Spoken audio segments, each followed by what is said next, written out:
Salam dəyərli izləyicilərim. Artıq bu gün üzv birləşməsi qeydiyyat əlaqə mövzusuna son deyirik. Yəni son hissəsini çəkirik. Burada ətraflı yazı cavab təlimatına tapşırıqları sizə izah edəcəm. Başlayaq birinci sualın izahına.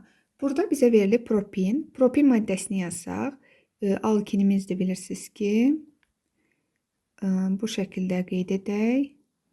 Yazdıq propinimizi. Üzərinə su gəldikdə, baxın bu artıq asetilen olmadığı üçün, yəni asetilində bilirsiniz ki, sadəcə aldehid alınır, yəni astaldehid alınır. Digər nümayəndələrdə alsaq, bütün digər nümayəndələrdə keton alınacaq. Ona görə burada yazsaq maddəmizi bu şəkildə asetonumuz alınır. Burada keton alınır. Üzərinə də hidrogen gələndə burada deməli alınır propanol 2 keçici spirtə, ikili spirtə. X maddəsinin beynəlxalq nomenklaturaya əsasən adını yazın.